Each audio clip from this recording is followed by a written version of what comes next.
This is all you know. This is all you show. This is all you know. Welcome back. This is video 2 in a video series on creating music with Cubase elements. To start with, I've got an admission to make. I'm addicted to SQL content packs. I like them because as soon as they're installed, they show up automatically in my MediaBay. So I don't need to go and do any hard work to try and find them. Then I just use my filters to narrow down a search and try and find something that suits the genre of my project. Now, because they're all tempo marked, I can go down to these 3 magic buttons on the bottom right hand side of my MediaBay and select Align Beats to Project, and the MediaBay automatically time stretches them so they fit in with the tempo of my project. Now it's a matter of finding something I like and dragging and dropping it over. Now I don't know if I'm going to use this in the final track, but this is how I write music. I just try different ideas. So I'm holding down Alt with my left hand and just dragging these events out to copy and paste them. I'm on the hunt for a nice bass sound, so I'm going back to HALion Sonic SE. I'm going to click on that triangle to load a patch. This time, I'm just simply going to select bass in my filters under category and then go across to subcategory and select synth bass. And this shows me all of the synth bass sounds I have access to in HALion Sonic SE. Now I downloaded TribeWork as a trial version, so I'm using a bass sound from TribeWork. At the moment, I'm playing the notes on my MIDI keyboard, but the cool thing about Cubase Elements and Chord Track is that you don't actually need to know how to play the keyboard. Chord Track doesn't just take care of the chords in our project, it also takes care of notes. So I'm going across to the Chord tab and selecting chords from the Live Transform menu. Now all I have to do is just hit pads and it's instantly mapped to the notes from the chords in the chord track. So I can't play a wrong note. Essentially, I'm in charge of groove, Chord Track's taking care of the notes.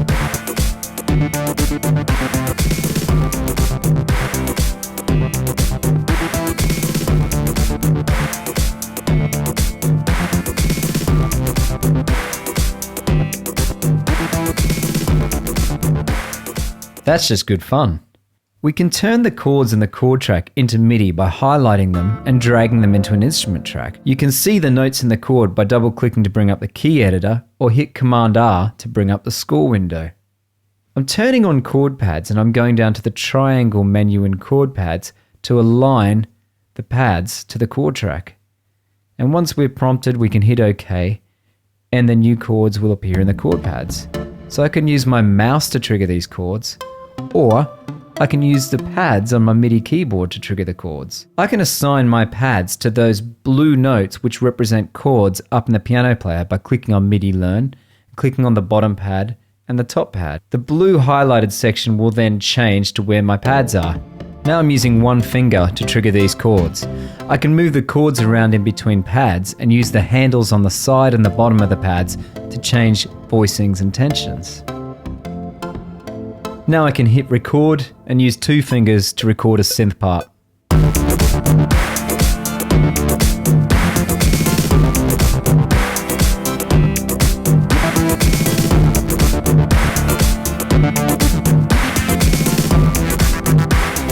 I can also use my external MIDI controller to further shape my sound by controlling parameters inside a HALion Sonic SE. Part of the fun in the creative process for me is shaping the sound as I go. I don't leave everything to the end because I think it's all part of trying to build a bigger picture. It's really important to me to get really quick access to these different parameters. It's about time I actually fiddled around with a vocal line.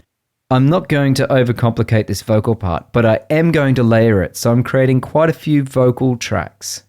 But once I've loaded up an audio track, I can right mouse click on that track and go down to Load Track Preset.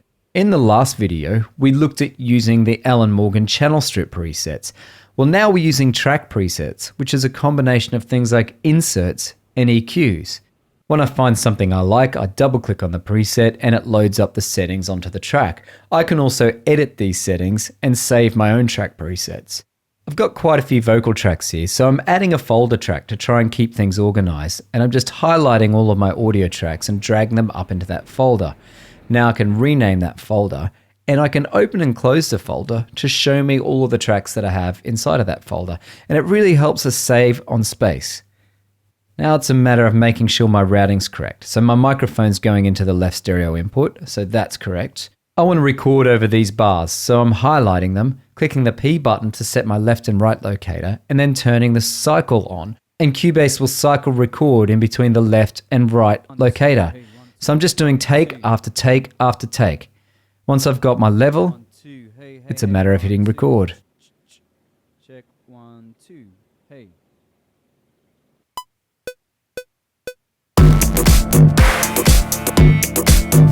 This is all you know. This is all you show. This is all you know. Hey! This is all you know. Now I'm recording over and over and over and over again, so I've got lots of vocal takes. They don't need to be perfect because I'm going to create quite a large chorus vocal sound. At the moment, they're all sitting on top of each other, but before I start dragging them down into all of those vocal tracks that I created before, I'm just going to do a little bit of editing. I can use my range selector tool to highlight an area that I want to edit. Once I've highlighted it, I can just simply hit the delete button to get rid of that area on all of the tracks I just recorded. You can find your range selector tool by clicking 2 on your computer keypad or right mouse clicking and scrolling through your toolbox.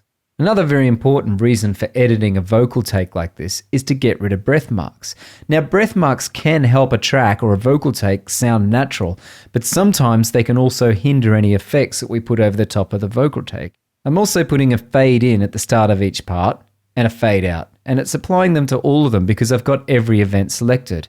Now I need to separate each of my vocal takes. So I'm highlighting each event on each of the takes, and I'm holding down Command with my left hand, and I'm dragging these events down onto their own audio track. As long as you've got Command pressed down on the computer keypad, as you're moving these events to a new track, they won't move from left to right, so they're going to stay perfectly in time. If you're a guitarist, then the good news is Cubase Elements also has the VST Amp Rack.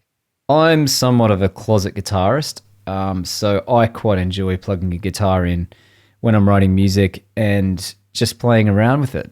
And the VST Amp Rack means there's quite a few different types of models or amp sounds that I've got access to, which means that I can normally find something fairly quickly. So to add the VST Amp Rack, you just click on the Inserts tab, and I'm searching for it, and once I find it, I just click on it. And now it's a matter of making sure my input's correct. I'm going through input 2 or the right channel. It's important to get your level right, and the Steinberg UI interfaces have a peak light to show you when you're clipping. It's also quite important to make sure you're in tune. So the master section of the VST Amp Rack includes a tuner. Once you're tuned up and ready to go, it's a matter of hitting record and just playing around with ideas. So it's by no means the world's greatest guitar playing, it's a 2-finger part. But when I find something that I think works, I can go in and even further shape that sound by adding some pedals into the post-effects section of the amp rack. Coming up in the next video, we're going to piece together all of these different parts, and I'm going to show you some highly effective and simple vocal techniques for doubling vocals and creating your own really big choruses. Don't go anywhere, I'll catch you in the next video.